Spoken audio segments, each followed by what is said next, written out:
The impact of Brexit has been a major topic of discussion for years now, but how will it affect the NHS?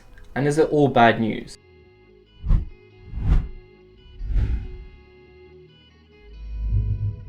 As you know, the UK officially left the EU on the 31st of January 2020, with a 11-month transition period being given until the 31st December 2020. However, a week before the deadline, on the 24th of December, Brexit negotiations were agreed, more specifically a new EU to UK trade and cooperation deal, to take effect from the 1st of January 2020, which is a brilliant New Year's gift for those who are pro-Brexit. This video will explore how this might affect healthcare within the NHS, in particular focusing on the current staffing crisis, the supply of medicine, scientific/medical research, and most importantly for us students, tuition fees. If you don't have time or just can't be asked, in which case I hear you, skip to the end of the video for a quick summary.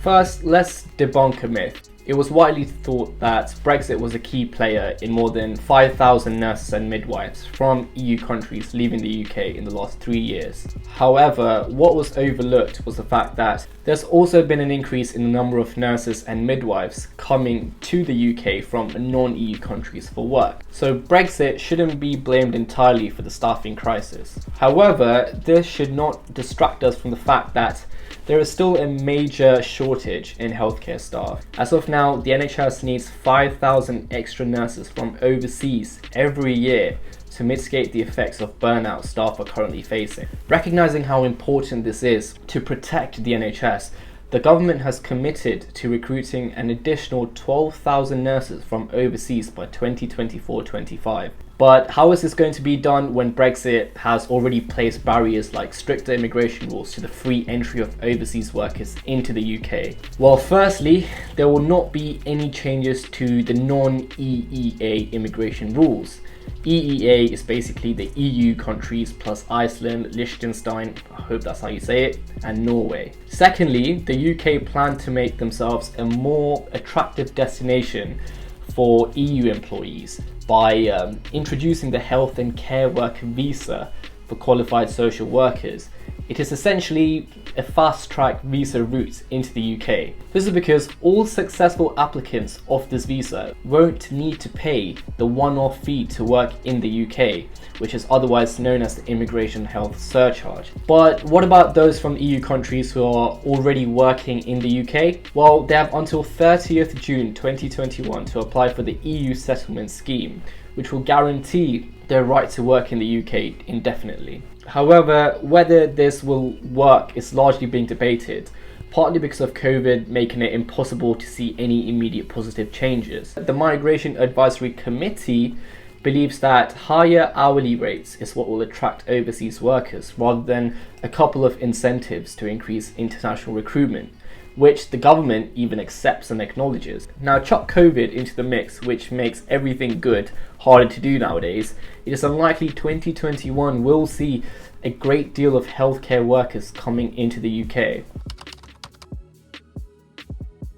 The UK imports more medicine than it exports. Pharmaceutical products are regulated by the EMA, or were regulated by the EMA, which is the European Medicines Agency, which licenses movement of medicines throughout the EEA. Here's the problem though, the UK isn't in the EEA/EU anymore. This means additional checks are now going to be needed at ports in the UK and EEA before medicines can cross the border after the 1st of January 2021. So it's already taken effect. Now, manufacturers of medical products will need to get a license from the MHRA, which is the Medicines and Healthcare Products Regulatory Agency, rather than the EMA. The MHRA, by the way, is replacing the EMA as the UK's sole regulator of medical products and medicine. It is widely believed that the MHRA is going to have a hard time without the help of the EMA, specifically around recruiting and keeping their expert staff, while also maintaining decent trading income for the company. Also, concerns have been raised by the MHRA's former chair that leaving the EMA could see manufacturers of medicine and medical products deprioritize the UK as a country to introduce their products to, meaning that people and patients, most importantly, may face delays in accessing a new medication. To add one more potential problem, the cost of medicine can increase if foreign manufacturers need to go through more effort just to get their products into the UK. But we'll see what happens in the future. It is widely speculated that research will be one of the sectors that will take the biggest hit, but it's actually far from it. The two major concerns were that, number one, the EU-wide collaboration for research could be affected, and number two is that it will be near impossible to attract EU researchers to the UK.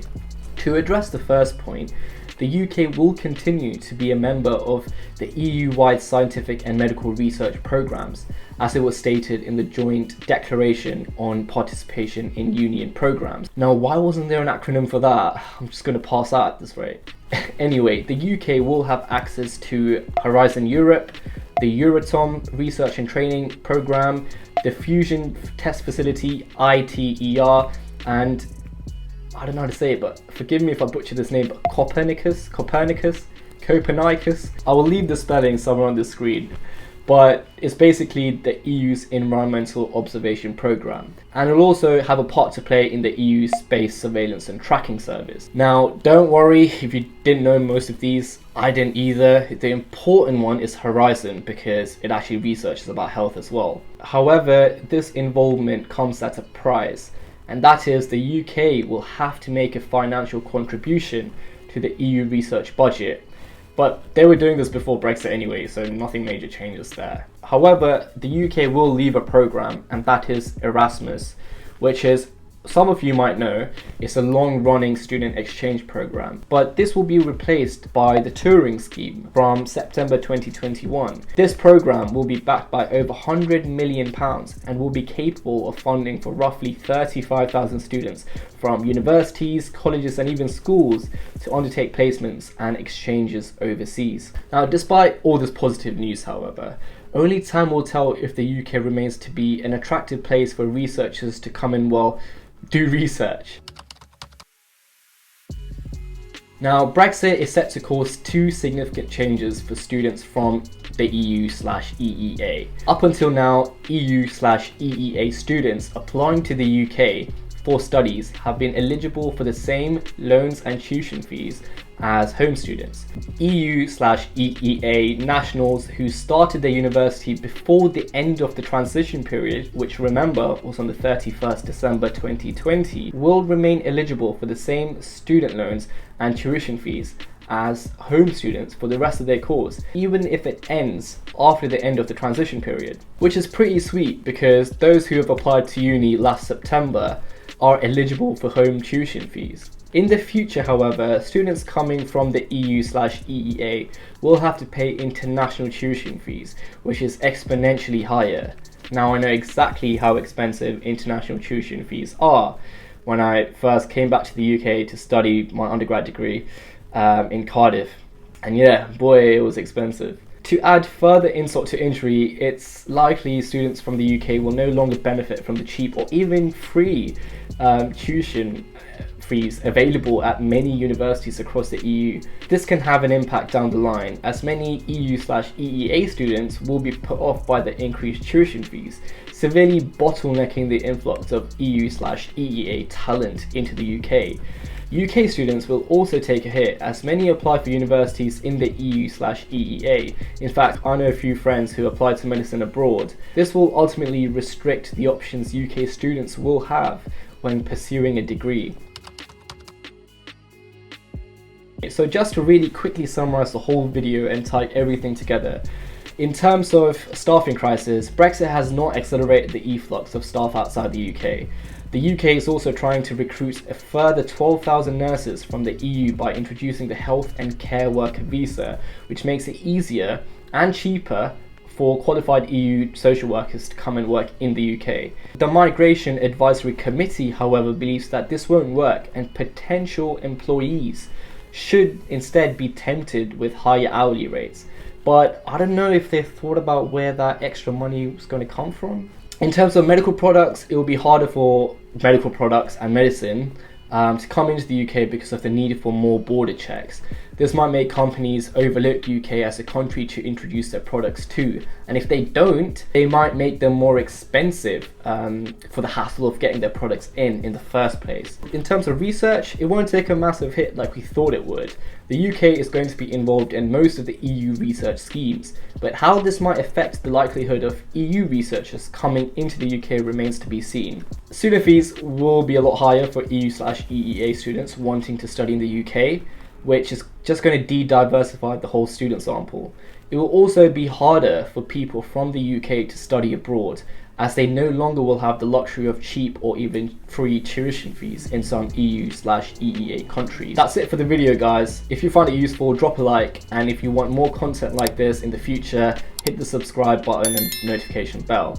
And good luck to all those who are about to have their interviews, and I hope it went well for those who already had them.